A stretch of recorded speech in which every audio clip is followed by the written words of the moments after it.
Duh. All right, Michael and Anita, can you hear us online? Just checking. I see a nod.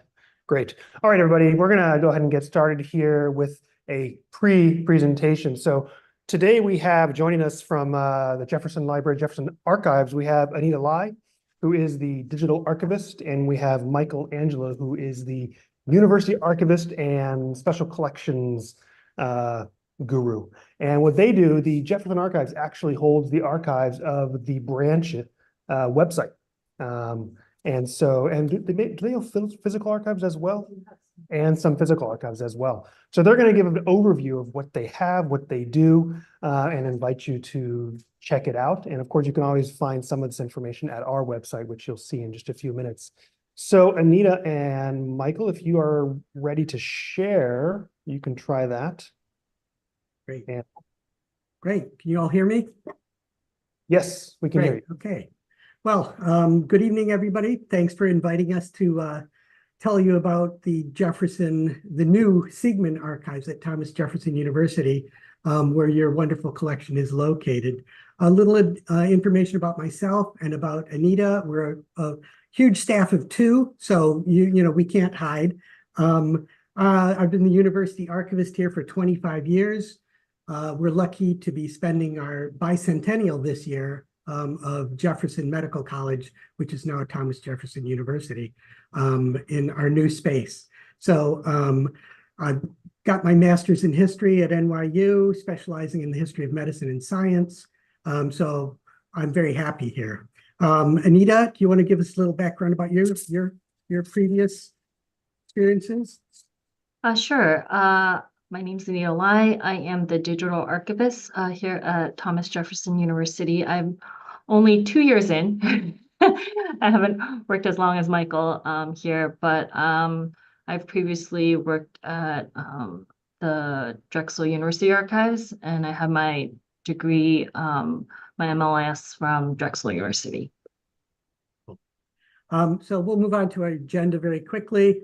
We're going to tell you a little bit about the archives itself, our collections, and then Anita will tell you about your collection, your physical collection, and your virtual collections, how to access them if you want to plan a visit, or how to do research.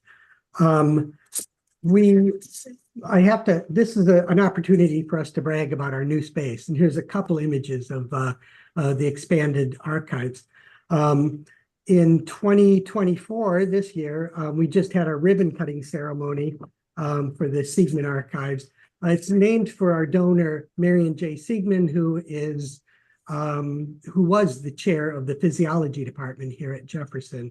And it's a really beautiful space. We invite you to come in. We'll give you a tour behind the scenes, lift the velvet rope for you and all that.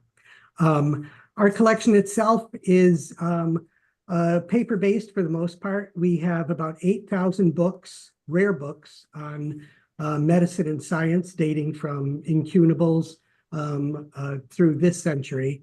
Let's see, we have secondary sources, reference books on the history of medicine. We have a big Jeffersoniana collection. So if you graduated from Jefferson or worked at Jefferson, we probably have an edition of your work from the 1820s to the current publications. Wonderful collection of manuscripts and personal papers. Folks like Surgeon W.W. Keene, who was a earliest brain surgeon, John H. Gibbon Jr., who was the inventor of the heart-lung machine, and fun stuff like John Brinton's papers, who was the first curator of the Army Medical Museum in the Civil War. So there's some really interesting collections here. We have institutional records, photographs, board minutes, the corporate records, and of course, publications and yearbooks, as well as our little discrete museum of historic medical and scientific artifacts. And a lot of those are laboratory artifacts too, so we can tell the story of microbiology and physiology pretty well. Let's see, next slide. I guess at this point, Anita can take it away. Thanks. So I just wanted to highlight some background information about your collection here.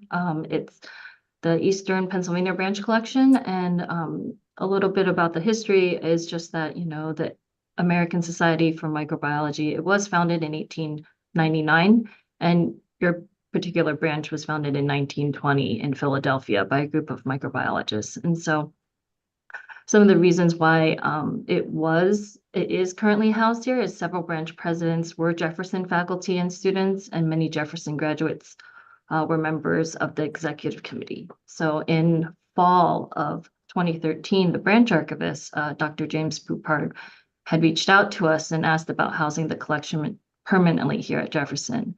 And in 2014, the records were transferred over here.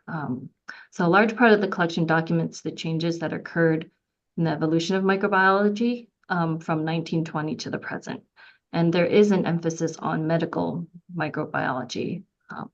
So for the records from 1920 to 1936, those are limited just because as the collection was passed from various institutions prior to finding its home here, some material was lost.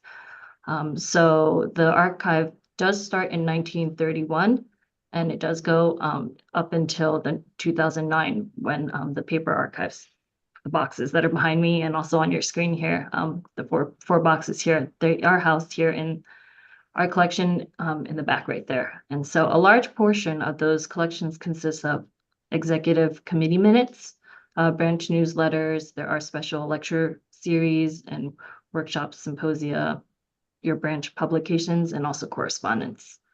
Later on, when I'm not sharing the screen, I'll drop a link to your website that shows your finding aids so you can see more detailed information about what's in your collection.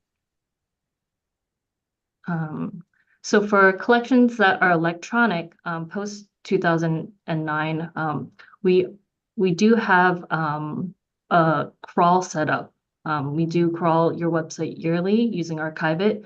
And so for those who want to see previous pages, videos, events, newsletters, they are found here, linked out.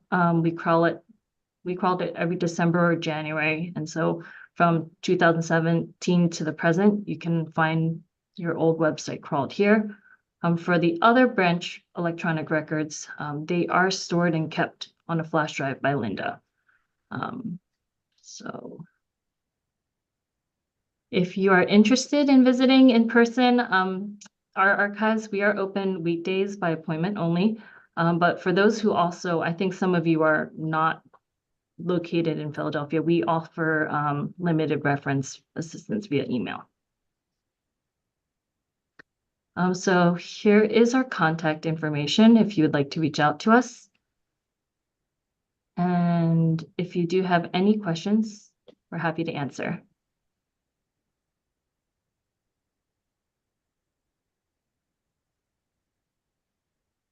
Thank you very much.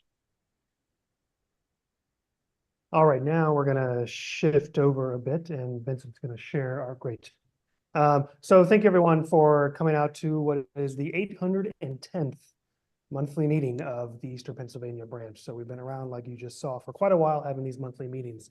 So we appreciate your participation. Today we are excited to host Joanne Engel, who is an American Society for Microbiology distinguished lecturer coming from UCSF. I'll give a better introduction in a few minutes, but the next slide. And so her being with us today is sponsored by the ASM Distinguished Lecturer Program, so we definitely want to give a shout out to them. They provide funding for her to travel here, for us to host her, and so it's a great opportunity. And next slide, please. And there's some information about, if you're not already a member of ASM, why you might consider joining. So we encourage you to join both the national level and join at the branch level. And we'll go to the next slide. And here's some more information about how to join and where to join and the cost. And so if you're a student and you're not a member of at least the branch, you have no excuse. It's free if you're a student to be a member of the branch. A little more expensive to be a national member, $35, but that's not too bad.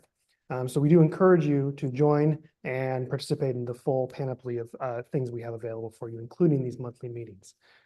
Next slide, please. I would put this in here again, just want to continue to congratulate our Peg Cotter Early Career Branch awardees who will be at ASM Microbe in Atlanta in just about a month's time, actually, month and a half. So There they are. Congratulations again. Next. And we do have upcoming May is quite a busy month for us. So this Wednesday, not on this slide, this Wednesday, there's a career panel. So trainees come to the career panel. It'll be right up in the atrium here where you were just having some dinner. And then we have on May 20th, Bob Ernst from University of Maryland is being hosted by the student group. And there's a number of other speakers at that event, which you'll hear about. Check your email in a couple days. And then on that Wednesday, May 22nd, Lori Heyer is coming from Davidson College as the part of the Education Committee's Norm Willett Memorial Lecture Series. So we're excited to host her as well. The website is being updated. You will receive an email to get access to the new website once that actually happens. Check your spam folders if you can no longer access the website and you want to, because you may have missed that email. It hasn't gone out yet, and we'll let you know when it does. All right, next slide. I think that's it. I can do that. Sorry, nobody wants to see me anyways. Perfect. Is that good? Good enough. All right. So now I'm going to give the proper introduction for our speaker. So Dr. Engel, MD, PhD, received her Bachelor's of Science degree from Yale University in molecular biophysics and biochemistry. And I won't say when that would happen. But what an interesting fact that I think is really relevant to us is she was in the 5th graduating class of women. So a pioneer in many ways. So after taking a gap year, and it's in quotes, and I agree, it's not really a gap year, to work at the NIH, she then worked on her MD PhD program at Stanford, where she studied the human actin gene family. And if you go and look at her publications in PubMed, go all the way down to the bottom, and you'll see some really remarkable, discovery of the actin gene. So really impressive early work there. She then completed a residency in internal medicine at the University of Pennsylvania, so one of our own, so you can welcome a homecoming of a sense. Followed by clinical and postdoctoral fellowship in infectious disease at UCSF, where she began her work on chlamydia at the time, and currently. Dr. Engel was appointed to the faculty of UCSF in 1990s, currently a professor in the Department of Medicine and the Department of Microbiology and Immunology. She has served as chief of the Division of Infectious Diseases since 2005, currently the founder and co-director of the Microbial Pathogenesis and Host Defense Program. She's been elected and a member of the American Society for Clinical Investigation, the Association of American Physicians, and the American Academy of Microbiology. She and her spouse have a grown son. She's an avid cyclist. She knows many of you in the room already, so she's obviously a great collaborator and mentor. And I will say, if you just look up her publication list, there's about 100 publications. They're all very exciting. If you look at her grants, she's currently the PI or co-I on numerous R01s, a T32 training grant as well. So really a productive scientist, and she's going to share some of her work now on chlamydia. So thank you for coming.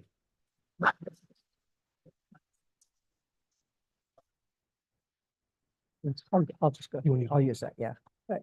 Everybody can hear me okay? Super. Well, thank you for that very generous introduction. Share my screen.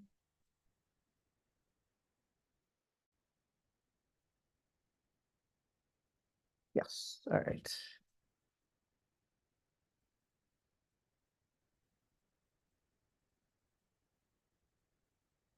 Perfect. All right. Well, I'm really pleased to be here today. Jason saved me my first. I'm a good ASM distinguished lecturer. I have those slides too. But I do want to say I'm really appreciative to the National ASM organization. I also call this program the Rent a Speaker program. But no, I actually really enjoy getting out to go to the local branches. I think it's really important for the trainees, and I really have fun, as I did just before we started this evening, getting to meet a lot of you, and we're always available for advice, thoughts, whatever. So I really appreciate the opportunity to be here. So I'm going to tell you today about bacterial mimicry of viruses, how chlamydia inks employ SLIMs to reprogram the host. And I guarantee you by the end of the hour, and I'm going to keep an eye on this because I believe we get kicked out at 6:30. I will try not, though, to just speed up my delivery at the end. But you'll understand what inks are and what SLIMs are. And there's also a little asterisk here. And that's because I had the opportunity at the beginning of the month to be in Austin, Texas, and to see the eclipse. And I would say that chlamydia also mimics our solar system. All right, that is a picture I took, by the way, on my iPhone. All right, so many of you in this room know at least as much, if not more than me, about chlamydia. Others may not be so familiar. So from my point of view, it's a really fascinating organism. I have been working on it since, yes, 1986. Yes, some of you weren't born then. And it's also medically important. Again, just to make sure everyone's on the same page here. It's an obligate intracellular bacterial pathogen, so you can't streak it out on an LB plate in the lab. You have to passage it through eukaryotic cells. So in that sense, it is like a virus. It is, however, like other intracellular pathogens, a treasure trove for cell biology. It grows in eukaryotic cells in a membrane-bound compartment. We call that either a vacuole or an inclusion, and I'll use those terms interchangeably. Here's another picture from our lab, just to remind you, it really does look like a solar eclipse. But the downside of this, from an experimental point of view, and really interesting from kind of an evolutionary point of view, is the genetics is quite difficult in this organism, and it's really only been possible in the last 5 to 10 years to reproducibly introduce DNA into this organism. So those of you who are working on TB, you don't know how good you have it. We don't want to hear you complain ever. Yeah, it takes 2 weeks to grow up a colony. No, anyway, all right. All right. As I also mentioned, that trachomatis is, of course, an important cause of human disease. Most of you have heard about this in your middle school health education class, and the rest of you know about it. I don't want to know about it. But just to remind you, in women, infection starts in the cervix, and you can get a cervicitis, but this organism can ascend into the uterus and cause so-called endometritis or pelvic inflammatory disease. But the real issue is when it gets up into your fallopian tubes, because the chronic scarring can lead either to infertility, because the eggs can't get them from the ovaries back into the uterus, or if they do get in there and get fertilized, you get a so-called tubal or ectopic pregnancy. That is a medical emergency. And chlamydia is, in fact, the leading cause of preventable or non-congenital infertility, with almost 3 million new infections a year in the US. It is easily treatable with antibiotics, and as I will tell you a little later, it's actually, you see very little antibiotic resistance as opposed to its close bedmate, the gonococcus or gonorrhea. But the challenge is, particularly in women, 50 to 80% of infections are asymptomatic. If you don't know you got it, it's hard to treat it. And that leads to the current screening recommendations that we screen all high-risk individuals once a year. And that includes both men and women in the more sexually active age groups of, let's say, 18 to 24. It's a cofactor for cervical cancer for mechanisms we don't understand. And really, the real challenge is that there's no effective vaccine. And I would say that's really the holy grail for many of us in the world of chlamydia. In addition to the genital tract infections, other versions of chlamydia trachomatis, other biovars, lead to ocular or eye infections, and it's a blinding disease called trachoma. In fact, it's the leading cause, again, of non-congenital blindness in developing nations. What happens is you get an infection on the inside of your conjunctiva, of your eyelid. That leads to scarring and eversion of the eyelid, and then when you blink, you scratch your cornea, and over years to decades, this can lead to blindness. All right. That's the medical part. Let's now talk about the biology, which is what I'm going to spend most of the time on here. So like all good intracellular pathogens, you do need to know just a little bit about its life cycle. So chlamydia comes in 2 flavors, or it's a dimorphic organism. The extracellular form is called the elementary body, or EB. I think of it as spore-like. It's mostly metabolically inactive, but it is the infectious form. It's then taken up by receptor-mediated endocytosis. There's probably a number of different receptors on the host cell, because if you were an intracellular pathogen that depended on getting in the host cell, you would probably have more than one way to do it. Once it's inside, it's enclosed in a membrane-bound compartment, which very quickly dissociates from the canonical endolysosomal pathway. Unlike Coxiella that some of you in Sunny Shin's lab are studying, it does not like to be in an acidic environment full of lysosomal hydrolysis. It then converts into a more conventional intracellular form called the reticulate body, or RB. In the case of chlamydia trachomatis, it then traffics along microtubules to the, here we go, to the, what I call the center of the cell, the traffic center of the cell, which is the microtubule organizing center. It's close to the Golgi, to the nucleus, to mitochondria. It can get nutrients, and then it undergoes replication, replicating anywhere from 10 to 1,000-fold over about 12 to 72 hours. Through an asynchronous process, the RBs redifferentiate back into the elementary bodies and are released from the host cell to start the cycle again. There's one other really cool thing about the chlamydia life cycle I want to tell you about because it's relevant to my talk, and just happens that I know there's people in the audience who are interested in this too. And that is more than one chlamydia can go into a single cell at a time. When they do that, so the orange guy and the blue guy, they go into their separate compartments, but these two compartments can fuse with each other. And there's been beautiful work from Fabian Pome's lab in implicating one particular chlamydia protein called INC-A that's necessary for this process. And I'm telling you this because it will become important for my talk a little bit later. And also, of course, I love to highlight my colleagues' beautiful work. Okay. Why bother to do this? I would argue that it's important for evolution for chlamydia. So I mentioned that chlamydia has been very hard to get extracellular DNA into. And the reason is because the inclusion membrane, the vacuole membrane, does its job. It doesn't take up anything that's more than 500 Daltons in size. And so we don't see much horizontal gene acquisition. And we know that because there's almost no plasmids in chlamydia. There are almost no phages. And then for those of you who followed the really burgeoning field of adaptive immunity in bacteria, whether it's restriction modification enzymes or the CRISPR system or CBAS, all these things that bacteria have to defend themselves against foreign invaders, chlamydia doesn't encode any of those. So how is an organism going to have a robust way then to undergo genetic recombination? And it turns out that actually within the inclusion, the chlamydia RBs undergo rampant genetic exchange. So they're essentially competent. So that means if you have two different chlamydia, even from, let's say, different serovars going into the same inclusion, you can now get genetic recombination. And I think that's important for its, ultimate survival. It's also why you see almost no drug resistance in chlamydia species, because they aren't going to pick up a tetracycline resistant gene from gonococcus or whatever. Okay. Great. And we know, again, from work from many people in the field that this process of fusion contributes to fitness of the organism and disease. So it's discovered a long time ago. That's actually how this INC-A protein was discovered, was that there are naturally occurring human variants that have mutations in INC-A that are predicted and in fact lead to either no protein or a truncated protein. And those isolates from human infections fail to undergo fusion, and it's also associated with less severe disease in human genital tract infections. And that can also be mimicked in a mouse model of genital tract infection. Okay.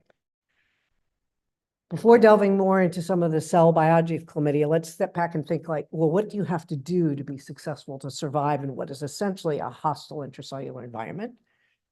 Particularly if you want to get into what are normally not phagocytic cells. For example, chlamydia likes to hang out in columnar epithelial cells. So you need to get yourself in, which usually involves manipulating or co-opting the host cell cytoskeleton, particularly the actin cytoskeleton, to facilitate entry. Once you're there, the host cell is really not a particularly friendly environment, so you need to get food. You need to establish a robust replicative niche, which we would argue is the inclusion. You need to avoid the police host department, the host police department, particularly the innate or cytosolic innate immune response. Just let's say like Legionella, Coxiella need to do this as well. Beautiful studies from Sunny's lab. You need to make sure your host cell doesn't die too quickly. And then, of course, you need to be able to escape and spread. So how does an organism that has a reduced genome, chlamydia encodes about 1,000 kb, predicted to include only 900 open reading frames, how does it manage to really reprogram the host to create a successful intracellular niche? Well, it, like other good, what I say, card-carrying gram-negative pathogens, has a specialized protein secretion or export apparatus, so it can get proteins from inside the bacteria across the inner and the outer membrane of the bacteria and across the inclusion membrane into the host cell. In the case of chlamydia, it's a type 3 secretion system. Many of you have been studying the type 4 secretion system, for example, in Legionella and Coxiella. And what's remarkable, and again, a little bit similar to Coxiella and Legionella, is chlamydia devotes somewhere between 10 to 15% of its coding capacity to these effectors, which is really remarkable. So they obviously are going to be important. And they come in two flavors. They are what I call the more conventional or secreted effectors. They go out into the host cell cytosol, where they could, let's say, go to the nucleus or the mitochondria or the peroxisome or whatever.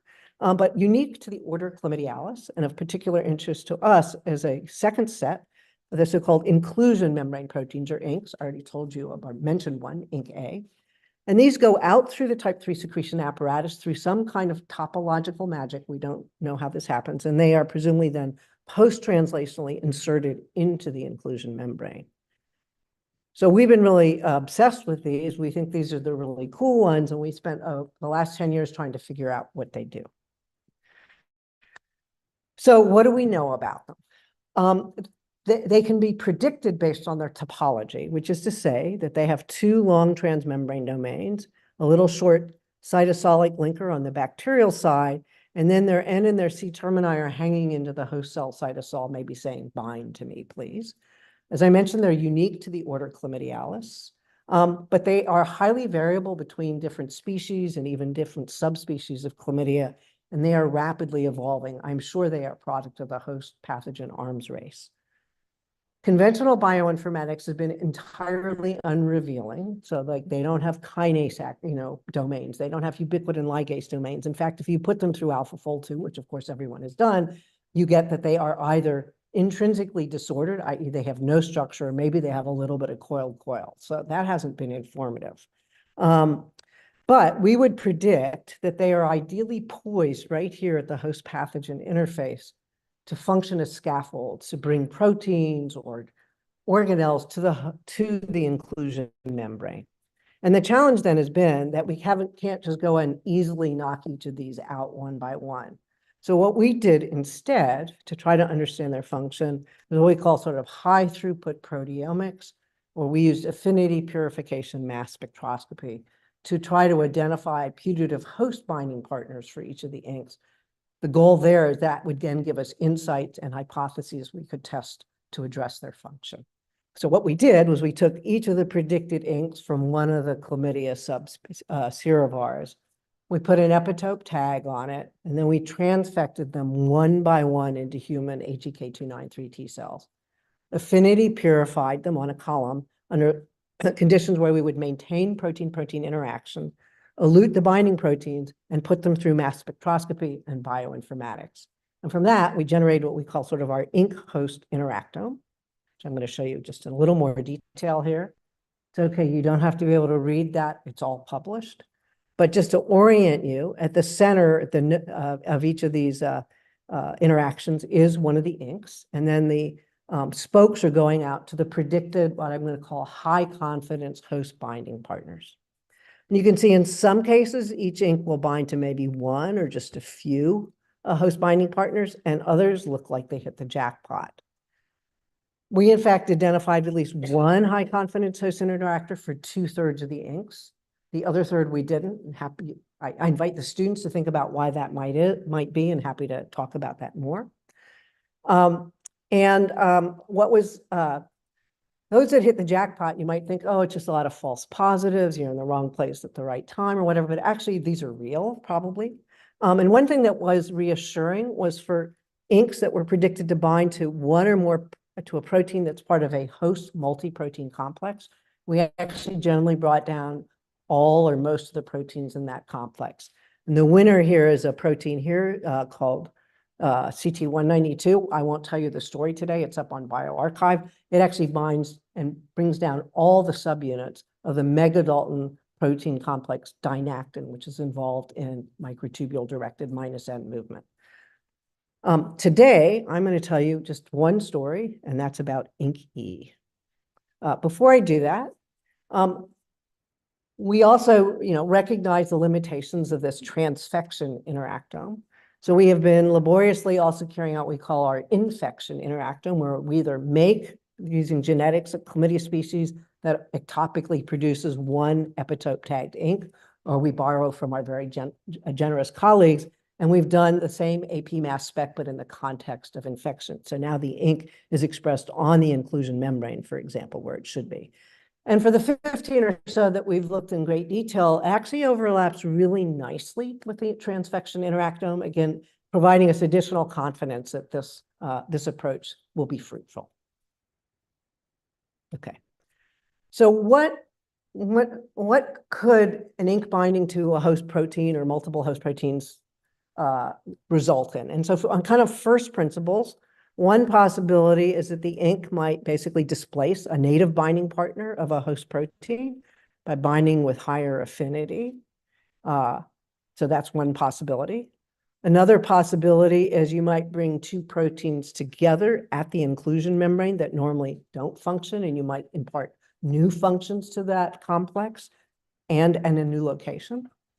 You might even bring organelles or vesicles to the inclusion membrane. And finally, I would be remiss to say that inks can also have a structural role. And so there are some inks that probably are important just for the integrity of the inclusion. If you knock them out, the inclusion falls apart. I'm going to tell you about an ink today that does all three of these first three things. Okay, and that is ink E. Name doesn't tell you much. It's an early expressed ink of unknown function. It's part of an operon. That's important for the genetics, for the genetic aficionados in the audience. That means if we knock out ink E, we need to make a non-polar mutant so that we don't affect transcription and translation of the downstream products. And what our interactome showed us was that ink E essentially is predicted to interact with two different host cell complexes. One is a subset of sorting nexins. I'm going to tell you more about them because if you were like me, you had no idea what these were when they popped up. But they're involved in so-called retrograde or reverse trafficking from the Golgi, from endosomes back to the Golgi. And the other set of proteins are a subset of syntaxins that are involved in membrane fusion. So I'm going to first tell you about the sorting nexin story. That's all published. That doesn't mean by any means you've read it, but I'm just going to briefly summarize it. And I would spend the rest of the time on our story, our emerging story with the syntaxins, which is newer work from our lab. Okay. So let me tell you a little bit again about retrograde or retromer-dependent trafficking. And the whole goal here is to take proteins, for example, that are in endosomes and recycle them back to the Golgi. That involves a specialized trafficking system that's variously referred to as a retromer or the escape complex. And the idea is you take things like the mannose-6-phosphate receptor, you bring it back to the Golgi. To remind you, in the Golgi, the mannose-6-phosphate receptor then normally picks up its binding partner cargo, which are lysosomal hydrolases. And then using more conventional anterograde trafficking, the mannose-6-phosphate receptor and the lysosomal hydrolases are trafficked to the endosome and then go to the lysosome. So it's just recycling this mannose-6-phosphate receptor back, and that involves a subset of proteins called sorting nexins. In this case, it's specifically sorting nexins 1, 2, 5, and 6. Specifically, you get a heterodimer formed between either sorting nexin 1 or 2 with either sorting nexin 5 or 6. And what we were able to show was it's the C-terminal 24 amino acids of ink E. I'll tell you that C-terminus is only 42 amino acids, but the C-terminal 24 amino acids is necessary and sufficient to bind specifically to sorting nexins 5 or 6. And in doing so, then, it recruits those proteins along with sorting nexins 1 or 2 away from the normal location of the cell onto the inclusion membrane.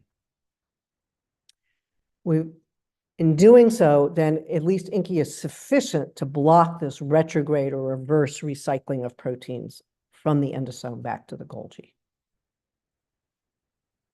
So how does it do this? Well, together with Oren Rosenberg's lab, who used to be at UCSF, we were able to solve the structure of the C-terminus of ink E in complex with sorting nexin 5. And what you can see here is the C terminus of INKI forms this little beta fold or beta sheet that nestles into this a hydrophobic groove in sorting nexins 5 and 6, which are phylogenetically conserved. So how does it do this? Well, we're able to identify through the structural work key residues in INKI that are important for binding to sorting nexins 5 and 6. And in fact, those residues are also found in the proteins that normally bind to sorting nexins 5 and 6, which include things like the mannose-6-phosphate receptor and a few other proteins. And so essentially what INKI is doing is it's mimicking the SNCS5 cargo binding motif. And I'm going to argue that it's doing so using what I would call a short linear motif or a SLIM, which I'm going to define for you in the next slide here. So what is a SLIM? So SLIMs are not Slim Jims. They are basically something like 2 to 10 amino acids that are embedded in an intrinsically disordered region, like the ends, the C termini of inks. They are more highly conserved than their surrounding unstructured residues, but there's still a lot of flexibility. So for example, you could have a phenylalanine substitute for a tyrosine. But what they do is when they bind to their target, they are binding interfaces. They now adopt a more ordered structure to bind to the globular domain of their binding partner. And it's actually estimated there are over 100,000 SLIMs in the human proteome. We're just still trying to find them. Not surprisingly, viruses have co-opted SLIMs because you have a limited number of proteins that need to disrupt a significant number of host cell processes. And even some bacteria have been shown to encode SLIMs. But, and similar to what I said about inks, they're very hard to identify by conventional bioinformatic analysis. There is a SLIM database out there. It's called ELIM, the Eukaryotic Linear Motif Database, and but it's based on having shown that these small regions actually function as binding interfaces. Okay, so how is INKI actually doing this? Well, it's in fact adopts the same structure that the binding partners for syntax for SNCS5 and SNCS6 form. So here's our INKI SNCS5 little beta fold here, beta sheet, and here's two of the binding partners for SNCS5. So INKI is just essentially mimicking it, but at much higher affinity, nanomolar instead of micromolar affinity. All right. That's all I'm going to say about the sorting nexins until the end of my talk. So now let me spend a little bit of time on this other set of proteins that are predicted to bind to INKI, and this is a subset of snare proteins, specifically syntaxin 7 and syntaxin 12. Syntaxin 7 is associated with early endosomes, and syntaxin 7 with late endosomes. So what do syntaxins do? Again, make sure everybody's on the same page here for cell biology. They are important for mediating membrane fusion through their so-called snare domains. What they do is they will come together as a complex of 4 proteins to form a 4-helix bundle that essentially allows one target membrane, let's say a vesicle membrane, to bind to a plasma membrane, and through the bundling of this 4-helix, four-bundle helix and some associated proteins, you get membrane fusion. Snare proteins come in 2 flavors. We used to call them T and V snares, but now we call them R snares and Q snares. And I'm going to get up close and personal for a moment with them because this is important.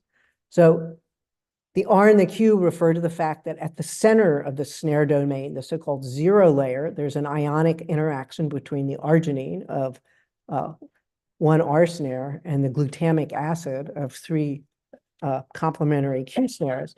And then going north and south from this 0 layer are so-called heptad hydrophobic repeats. And that allows, when these snare complexes come together and zipper up, that provides the energy for membrane fusion. Those of you say, I've never heard of snare proteins. Yes, you have. I'm just going to remind you that they were discovered because toxins from botulinum toxins, turns out that's what they do. They cleave the snares that are in the synaptic vesicles. That's why you get muscle weakness. And of course, that is the origin of Botox. Okay, back to the science here. So why does INKI specifically bind to only syntaxin 7 and 12? Because there are a lot of other syntaxins out there. Well, it turns out syntaxin 7 and 12 are more closely related to each other than to other syntaxins, so suggesting maybe there's a common binding motif that INCI recognizes in syntaxin 7 and 12. So to figure this out, we did a bunch of mutations and deletions and co-transfection studies. And I'm just going to summarize those results here. So I already told you that the business end of INCI at the C-terminus, the C-terminal 24 amino acids, is what binds to sorting nexins 5 and 6 and disrupts that retrograde trafficking. We're able to show that its region that includes the two transmembrane domains of INCI, and then this this little region right next to the transmembrane domain that appeared to be necessary, or sufficient, I should say. So this region here, which appears to be non-overlapping with the sorting nexin binding domain, something that I'll come back to later. So we figured it's probably not the transmembrane region that's important. So we looked more closely at this juxtatransmembrane region. And here we got some help from a former postdoc in my lab, Kat Mirashidi. And what she noticed was that this juxtamembrane region of INCI, the VLE-NHG, if you care, is very similar to the R snares that bind to syntaxin 7 and 12, and specifically the 0 and -1 layer. So for human VAMP3, it's VLR-DG, which is actually pretty similar. So it suggested to us maybe what INCI is doing in this portion is it's now mimicking the cognate R snares for syntaxin 7 and 12, and that's how it can bind. So Kavong Pa, whose network really forms the basis of what I'm going to tell you now, did the following experiment that's summarized here in its 4 years of work. Don't you students in here, don't you love it when your PI says, oh, they purified the protein, we're all done now. Got all the blood, sweat, and tears. So Kavong, I just want to give him credit. He made a non-polar mutation in INCI. This took quite a bit of time. And then he's complemented it back either with wild type INCI or variants of INCI that either can't bind the sorting nexins because we made a 2 amino acid mutation, can't bind the syntaxins. We mutated those 6 critical amino acids, or the double mutant. And then he's done a lot of experiments with them. So here's just one. So this is just to prove to you that these mutations actually have the effect that we think they do. The short version is if you can't bind sorting nexins 5 and 6, you can't bind them. And that's what's shown here. Here's INCI that can't bind the sorting nexins. It can't bind sorting nexins. It still binds the syntaxins. I'm not going to bother you with any controls here. It's dinner time. If you have INCI that can't bind the syntaxins, you still bind the sorting nexins. And the double mutant can't bind any of them. I won't show you, but they actually are localized on the inclusion. So a question we asked then, I've spent a lot of time telling you these are 2 non-overlapping regions. So the question is, can INCI bind to the syntaxins and the sorting nexins simultaneously, or are they perhaps mutually exclusive? And so I am going to spend a moment on this experiment because I think it's a beautiful experiment that Kavong did. So what he did was he transfected cells with sorting nexin that's epitope tagged, and he pulled down on SNCS5. And then he asked a simple question, will syntaxin 7 and 12 come down with it? But what's really important are the controls here. So in uninfected cells, here's sorting nexin 5, and it does not pull down syntaxin 7 or 12, even though, of course, they're in the lysates, okay? So they don't bind to each other normally. If you infect the cells with wild-type chlamydia, now syntaxin 7 and 12 can come down with sorting nexin 5. That just tells you it's dependent on chlamydia. It does not tell you it's dependent on INCI, but we have the INCI mutant. And now in the INCI mutant, we failed to bring down syntaxin 7 and 12 with sorting nexin 5. So they can bind simultaneously, and it's INCI dependent. Sure. Determine where on 7 and 12. We did. So I'll repeat the question for the Zoom audience. Jordan wants to know what region of syntaxin 7 and 12, and that's a great question. So it requires the snare domain and possibly part of the transmembrane domain. Cool. Okay. Same results for sorting nexin 6, by the way. All right. We have the INCI mutant. So, hey, what's its phenotype, right? So we've done 2 kinds of analyses. One I'm going to call inter-strain comparison. We compare wild type to our non-polar INCI mutant. And then we can look at early steps during infection, and the simplest way is we look at the number of inclusions, their size, their localization. We can also look at late steps or additional late steps, which is production of infectious progeny, just like you would do for a virus. So Kavong did this, and he saw no difference between wild type and INKI. So he's sitting here said, wait, I spent 4 years making this mutant and all the complemented strains, and there's no phenotype. You say, okay, let's go to some other cells, let's get animals, but we did something else first. We are doing those experiments. So, all right, but Kavong says, well, maybe binding the sorting exons and binding to the syntaxins have opposite effects. And so if I can't do any of this, I will cancel them out. For example, if maybe binding to the syntaxins is important for infection, whereas binding for the sorting exons inhibit infection, and I will tell you that we actually kind of already knew that. So maybe they cancel each other out. So I can do that test because I've got all of my INKI mutants complemented with versions of INKI that only can bind to one, but not the other, and vice versa. So that we do as what I call an intrastrain comparison. This is mostly of interest to the chlamydiologists in the audience here. It's kind of a subtlety, but so we do these experiments. Again, we're going to look at inclusion formation or production of infectious progeny, whatever. But it doesn't matter that our inoculum is the same because we're just going to do it plus and minus inducer. So we're just going to compare each mutant either plus or minus its production. All right. And there it was much more informative. Because if we look at for the production of infectious progeny, well, again, I told you, for an INKI mutant, doesn't matter. Looks like wild type. But if we now put back in an INKI version that cannot bind the syntaxins, now we don't make as much infectious progeny. So it does look like binding the syntaxins is important.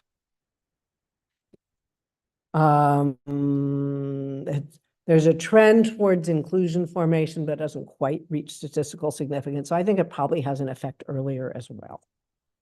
Okay. Spent a bunch of time talking about inclusion fusion. Why? That's because we also wanted to look at whether INKI has a role in inclusion fusion. Well, you say, well, wouldn't you have figured that out by now? But to look at fusion, you have to do these experiments at a high multiplicity of infection because you got to get more than one bacteria into the cell. And typically, for most of our things, we do them at a multiplicity of infection of 1. So Kavong went back and did everything at a multiplicity of infection of 5. And just to remind you, if you fuse, you'll have fewer inclusions per cell than if you don't fuse. So it's the opposite. So high number means you fail to fuse, okay? Here's what we found. I know here's what you need to know. Normally, we put in a lot of bacteria, we still only get on average, whatever, 1 inclusion per cell, and they're big. Here's the famous INKA mutant, which we made ourselves, but Fabian's lab has made it and others as well. And you can see you have a whole bunch of small grape-like inclusions because they haven't fused. Our INKA mutant is defective in inclusion fusion. And it specifically requires binding to the syntaxins. And I'm just going to show you that by numbers here. So if you don't have a functional INKI, you don't fuse effectively. If you can't bind the syntaxins, you still fail to fuse. If you can bind the sorting nexons, you're able to fuse. Okay. So binding the syntaxins is important for 2 things: production of infectious progeny and inclusion fusion. Can we assign one of the syntaxins to one or the other of these functions? So what we did was we did the host genetics here. We knocked down syntaxin 7 or 12. And again, we looked at fusion or we looked at production of infectious progeny. And that was a very rewarding experiment. So if we knock down syntaxin 12, we fail to get fusion. You see all these grape-like guys here, okay? We knock down syntaxin 7, we have a defect in infectious progeny, but not vice versa. So we can now link syntaxin 12 to fusion and syntaxin 7 to progeny. And just to be kosher here, the defect in fusion is relative. They will catch up. It's not as severe as an INKA mutant. That's for the chlamydia folks in the audience. Okay. The other thing it tells us is syntaxin 7 and 12 serve distinct roles during chlamydia infection. I'm going to return back to sorting nexons 5 and 6, because now I've told you what happens when you knock down syntaxin 7 and 12. This experiment we actually did and published a while ago. If you knock down sorting nexons, turns out that they are functioning essentially as restriction factors. So if we knock down sorting nexons 5 and 6, we have a tenfold increase in the production of infectious progeny. And that's, again, consistent with the idea that the binding activities of INKI have opposing effects on host cell functions. Okay. The last bit here, we're not quite over yet, is what is syntaxin 7 and 12 kind of doing here? So in terms of recruiting syntaxin 7 or 12 to the inclusion, you could imagine that you actually bring these proteins to the inclusion. Not very likely because they're transmembrane proteins. That's pretty energetically unlikely. Or you could actually bring their vesicles to the inclusion. And if you did that, maybe these vesicles fuse with the inclusion, or maybe this blocks their fusion, or maybe they're just kind of hanging out there. So we did a kind of simple experiment. It's called the look-see experiment. What we did was we transfected cells with either green stick 7, syntaxin 7, or green syntaxin 12. There's some red sorting nexin 5, just so you can see the inclusion membrane here. And what we saw was kind of like, so here's syntaxin 7. It's in a bunch of vesicles, like it should be. They should be late endosomes. And maybe some of them are on the inclusion. Okay. Same thing with syntaxin 12. I'll tell you that in INKI mutant, it kind of looks the same. So we couldn't really convince ourselves like we're actively enhancing or inhibiting fusion. So Kavong had a different idea. Maybe what INKI is doing by binding simultaneously to these two different classes of vesicles is it's actually tethering these vesicles near the inclusion, and these vesicles themselves fuse with each other. Now you're making a hybrid or novel class of vesicles, and that might be important for chlamydia infection. So he tested this. I think this is really cool experiments also, but it'll take a moment to take you through this. All right, so the assumption underlying this experiment is that if these markers are all in the same vesicle, they're going to overlap. Their maximum fluorescence intensity will overlap. And if they're in separate vesicles, their maximum fluorescence intensity won't overlap. So experimentally, what we did, we transfected the cells with green syntaxin 7 and red syntaxin 12 because we don't have good antibodies for them. And we do have a good antibody for endogenous sorting nexin 6. And then we looked at vesicles that either are away from the inclusion or near the inclusion and map the maximum fluorescent intensity for each of these 3 markers. If they all overlap, we assume they're in the same vesicle. If they don't, we assume they're in different vesicles. So what we found in vesicles that were away from the inclusion here was that sorting nexin 6, this is the blue guy here, was displaced from where the maximum fluorescence intensity of syntaxin 7 and 12 were. And you can't tell this from this graph, but syntaxin 7 and 12 are usually in the same vesicle. So away from the inclusion, the sorting nexin vesicles are distinct from the syntaxin vesicles. What about close to the inclusion? And here, what we found was really interesting because now the syntaxins overlap with sorting nexin 6. So it looks like that the vesicles that are close to the inclusion, now they appear to, we're going to infer that they've fused. Is this INK-E dependent? Well, I wouldn't tell you this if it wasn't. So take my word, here's the quantitation. So a low number means that syntaxin 7 and 12 are overlapping with sorting nexin 6.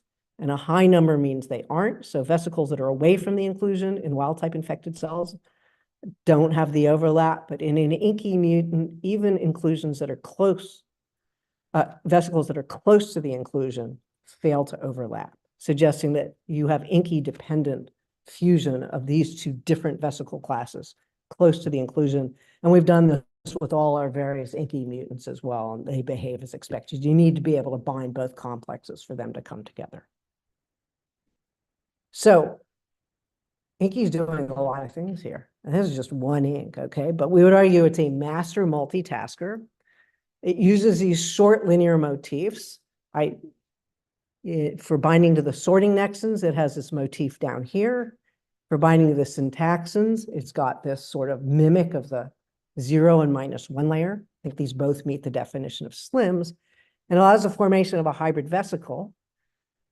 These syntaxin 7 and 12 vesicles we think are likely to be important, let's say, for nutrient and membrane delivery. And bringing over the sorting nexin vesicles, we think could disrupt the retrograde transport from endosomes back to the Golgi, because that is functioning as a restriction factor. So it packs a lot of punch here. So I'm almost done. I'm actually going to make one other point, but I would argue that pathogens, and I don't have to convince this audience, are master cell biologists. This AP mass spec technique, I think, has lots of value to organisms that have a lot of effectors, particularly ones that are challenging to work with genetically. I was trying to convince Sunny she should do this for Coxiella. I think our idea that at least some, if not many of these inks function as scaffolds to create unique protein assemblies or subvert host processes is valid. And Inky really is doing both. It's displacing cargo from sorting nexins 5 and 6. It's also recruiting syntaxin 7 and 12 vesicles to the inclusion, and it's making some novel complexes at the inclusion. I think, in fact, there's data for this, so we're going to increasingly see these short linear motifs in some of these effector proteins like the inks. And I think that's why the bioinformatics has actually been unrevealing. But I also want to pause for a moment. This is the last thing I want to say is like, why? What's the benefit of this? And so that comes back to the question. I said that chlamydia doesn't doesn't acquire things by horizontal gene transfer very frequently. And yet it's got all these inks and they are rapidly evolving. So how is that going to happen? So here's just one idea. You can contemplate it with, over dinner, whatever.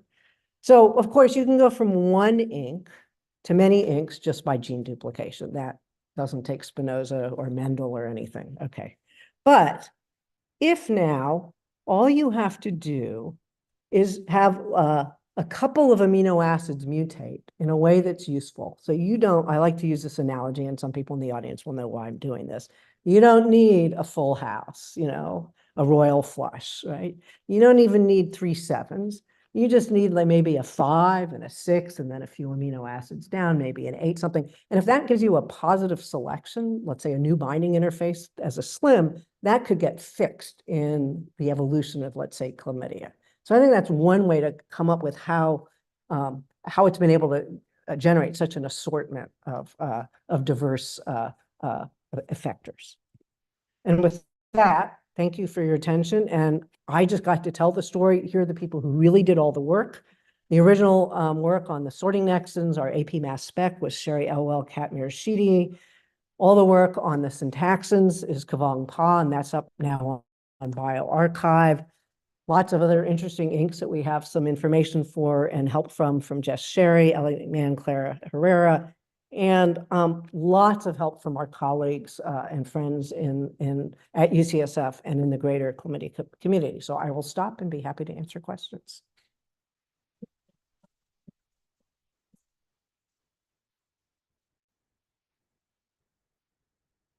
We do have time for several questions if anyone is ready to roll.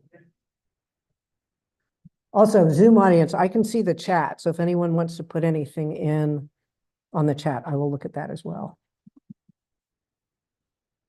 Yeah. Yep. I have 2 questions. So they're both One at a time, though, because my memory is short. awesome. So they're both involved your whole business. Yeah. So in the kind of so first, have you done immuno-DM to see if you're actually forming these hybrid vesicles? Right. So Jordan's calling me on this. As I tried to say, I'm assuming that they have fused, but we have not done EM. We haven't even done super resolution microscopy, which we should do. And the second part is if you knock down syntaxin 7 or syntaxin 12, do you affect the co-localization of these different vesicles? So yeah. So Jordan's asking, if we knock down the syntaxins, does that affect the ability for this fusion to take place? That's a great question. We have not done that. What we could now, we've knocked down 7 and 12 before, but for other reasons, but we could go and do that experiment. You can also do some things like, I think everyone always asks me like, have you, like used NEM or whatever to inhibit NSF, right? And it's like, that is like putting an atom bomb. But I think now we could do that and ask more specifically, is it a sort of a conventional membrane fusion effect? But great question. Follow up a little bit. Let's assume that they do use the two classes of vesicles. Do you have any speculation about why that might be advantageous? I'm like saying that Yeah, so the question is, what, if we make these fused vesicles, what's the benefits? Great question. I do not know. I'm guessing they might provide some lipids or proteins, but we really don't know. We are starting to characterize them a little bit more.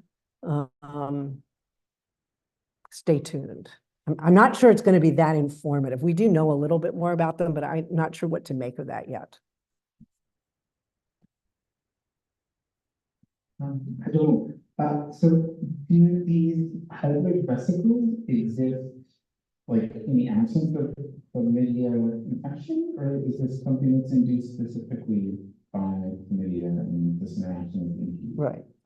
I think the answer is they're induced by chlamydia because we have several controls here. First of all, we have uninfected cells. Secondly, we don't see it in the vesicles that are away from the inclusion, and we don't see it in the inky mutant. Hi, Joanne. Beautiful stuff. So I was wondering, are these few functions that EMP accomplishes conserved across all different chlamydia strains, or is there heterogeneity in EMP across different strains? Yeah, great question. So this is about the conservation of inky. So I never remember all of this, but inky is only found, I think, in the Trichomonas and Muraderum. Somebody can correct me. But it's not found in all chlamydia. In general, the inks are pretty rapidly evolving, but if you then look at the business ends, the region, and that's another way to try to narrow down, like, well, what are going to be the key residues? The residues that we think are key, particularly we know from the structure, are pretty highly conserved. And that kind of gets back to why I have this idea that, they are evolving pretty rapidly, actually. But if you get something that's beneficial, it'll get fixed. I think we might have time for one final question.